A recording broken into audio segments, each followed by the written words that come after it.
Hey everyone, I'm back with our Executive Director, Rea Carey. How are you doing? I'm so energized and so exhausted. All I at know. the same time, we just finished creating change, and it's like my body is humming from the dance party we just had at the closing plenary, and I'm just filled with so many experiences of the last few days. I know it's been a long creating change. You got here before then, right? You got here. Yeah, a little bit before. Yeah, it's so. But I never seen so many people stand up and dance out on Sunday morning, thanks to Alex Newell, and move around and shake it, which was fantastic. I want to know, how many creating changes have you been to? I lost count at some point, but I think 13, 18, 19, somewhere in that area. Somewhere in the teens. I've been to a lot of them. In the teens, the high teens. And how long have you been working at the task force? Did you get hired in as executive director, or did you... No, I was actually the deputy executive director first, but I'd been a long-time colleague of the task force. In fact, I used to run a national queer youth organization, okay. And I was one of the trainers for the, at that point, NGLTF, as it was called, their youth leadership training. And currently, our deputy executive director is one of those youth leaders, another one of our staff members, and one of our board members. Oh, wow. So I go back a long way. Yeah. So, how many years then have you been as the executive director of the task force? Well, I became executive director in 2008, okay. But I was the deputy executive director for about 4.5 years before that. She's been with us for a long time. Long time. We're we stopped so excited. counting. Which is so exciting. I love creating change. Actually, last year was my first creating change. Was it really? I know. That's hard to I'm believe. young. Why is she trying to come from me that way? I'm young. I'm only 26. But, and I know I just haven't, I graduated college, and I always wanted to come during college, but it was always like during a time where I couldn't. And so yeah, last year was my first creating change, and I love it. The diversity, being able to network with individuals from across the country is just kind of one of those amazing things. But the task force doesn't just do creating change, and I want to know, for people who may not know the different programs the task force does, what is it that you guys do throughout the year? What is it specifically in 2017 that you're really excited for as well? Well, you're right. Creating change isn't the only thing that we do, but it's in some ways what we're most well known for, because in a way it is the connector with the rest of our work throughout the year. So we're really known for our grassroots organizing. We have been working with communities around the country for, now almost 45 years to support people in learning skills and really determining the change they want to create. We're not the type of organization that comes in and tells a community what to do. We're the type of organization that comes in and says, how can we help? Yeah. What skills do you need? Who could we partner with? And so that's really what we're known for.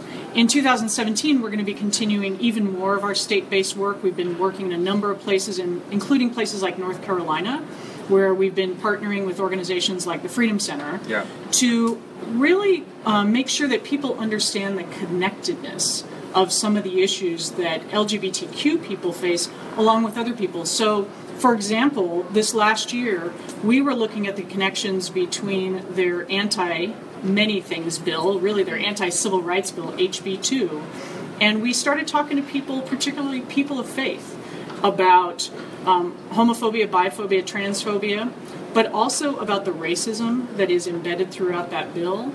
And we talked to people about voting rights, and we talked about people about reproductive rights. So we are an organization that partners with people, but also makes sure that the work that we do together is about our whole lives, not just about I'm gay this day, I'm Latino this day, we're whole every single day. And that's really just an emphasis on intersectionality in the work, which is one of the reasons I love the task force.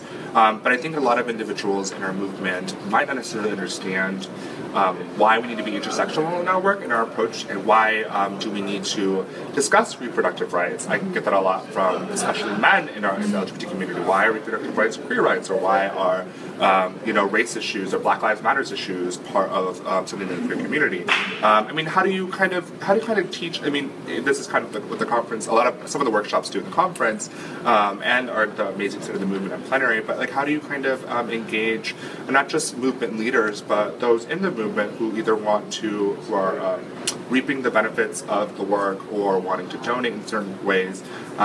The importance of that interconnectedness, right? How do we encourage people and convince people to stand in solidarity with communities and issues that may not necessarily affect them? Well, I think the first piece is really thinking about how we are whole people, which we were just talking about a minute ago. That if we don't walk through our day issue by issue by issue, right? If a transgender black woman is attacked, we don't say, oh, it was just because she was black or just because she was trans, right? Just because she's a woman. It is all of who we are. And so the way we do our activism and the way we need to partner both within the LGBTQ movement and with others, to me, is about valuing us as whole human beings. And then there's a bunch of wonky policy and legal stuff about how they are intertwined, because you brought up reproductive rights. Our movement, our ability, in fact, for those who want to get married, same-sex couples who want to get married, for those who want to have sex with whoever they're going to have sex with, that the ability to do that, the legal ability to do that, is built on the shoulders of the legal wins of the reproductive rights, justice, and health movement. So when we're talking about our ability to control our own bodies, we are entirely intertwined. Whether we know it or not, that is the way our freedom and the progress towards our freedom, I should say, has come to be. Yeah, and it just, I guess for me, as as a queer Latinx individual and being in the movement and doing activist work, it's an obvious statement to say, of course, reproductive rights are not just because of the legal foundation, which is important to know if you're working in policy, but also because we have queer women who Absolutely. We have bisexual women, we have trans individuals, we have That's people right. who need those rights. And although, Absolutely. even if me as a man, I guess I do in some ways if I'm ever engaged with women, but even as a man, it doesn't affect me, it does affect my community. And one of my favorite sayings, is I'm not free until you're free. That's right. And for us to work together in that way is super important. Oh, I'm sorry. No, It came to mind. And that's exactly what Reverend Dr. Barber was talking about on Thursday night when he opened our conference in such a powerful way. He, as only Reverend Dr. Barber can, talked about how not only our struggles intertwine, but our fates intertwine. Yes. And those who seek to deny us our freedom, they know it. Yeah. They know it. They know that HB2 law was not only about whether people can use the bathroom of their choosing. It was stripping rights away from everybody. Yeah. So I take his words and his leadership as inspiration, and our work on the ground in North Carolina and other parts of the country where we can really partner with people to say, this is an LGBTQ issue, and we will stand here shoulder to shoulder and work on it. And Reverend William Barber speaking here, I think is a huge impact to our movement, as well as the work that the organizers are doing at the task force, utilizing faith, which I think is something that a lot of people historically in our movement have been really scared to do for a lot of personal understandable personal reasons. But I absolutely love that as an organization you recognize that, one, there are LGBT people of faith who are part of our community. There are faith allies who are willing to stand next to us in solidarity and work towards that equality, and that the majority of individuals who are pushing these laws across for various communities are utilizing faith or religious freedom as a way to kind of push that through. And sometimes we have to ask, well, religious freedom for who, right? And it's North Carolina, I think, that one marriage equality by having was the UCC saying it infringes on our rights to not be able to it's marry. A moral matter, right? Exactly. Yeah. I love that argument. Wait a minute, it's our morality that we should be fair and kind and equal and work for equity. Yeah. And I thought that was so powerful. And I think a lot of people in our movement don't necessarily know that the way we won before the Supreme Court issued marriage equality across the land, the way we won North Carolina was through faith allies who wanted the religious freedom to marry same-sex couples because of that. So I love that you're utilizing faith and justice. You have been in this movement for a while. For activists who have come to this conference, as well as those who are watching, we have burnout, right? We get burnout really quickly. Sure. I know I've been working in faith and bisexual spaces for 5 years, and I'm tired. How do you, what is your tips? How do you continue to do the work for as long as you have? And, how do you wake up in the morning and say, here's another day? A lot of times, some of the same struggles come up. I thought I thought this already. Why am I finding this again? How do you continue, and how do you get that longevity as an activist? Well, that's a really great question. I appreciate you talking about that, because one of the things that we've done here at Creating Change is emphasize wellness. We had a new wellness space. Yeah, the wellness hub this spiritual year, support. which is fantastic. We had for people who are not people of faith. We had support. We have our art space, our art studio space, where people can go and express themselves in other ways. Taking care of ourselves is so important.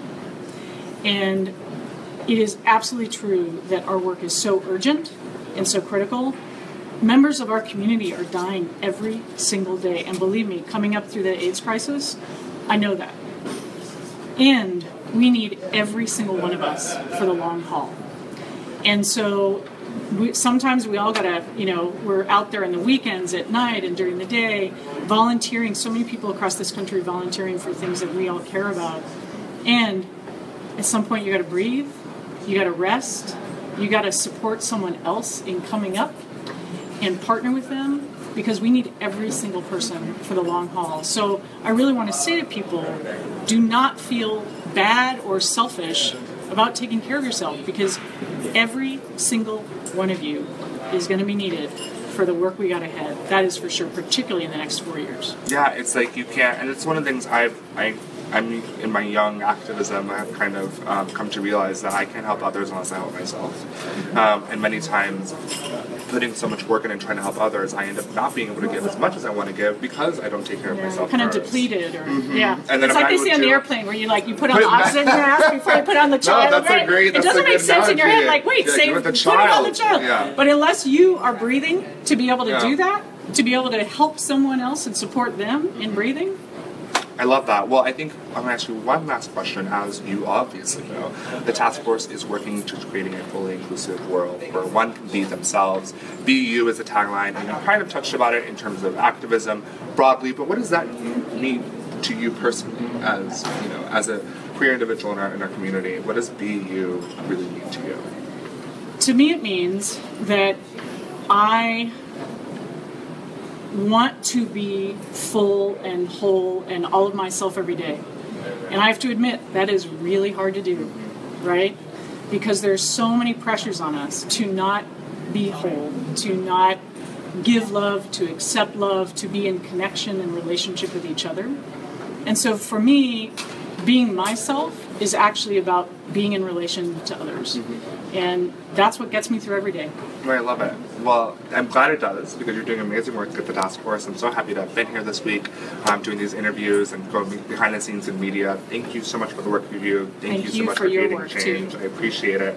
We will see you guys next year creating change in Washington, D.C. for the 30th anniversary. 30th. Isn't that crazy? 30th anniversary. I'm really excited to see how this is going to play out in Washington, D.C. of all places. Indeed. I wonder what plans the task force has. We shall see. For next year. So keep up with us on all of our social media accounts at the task force. Make sure you like our page and hit the follow button so you can get any live notifications throughout the year. Thank you guys so much for watching. Thank you. I'll see you.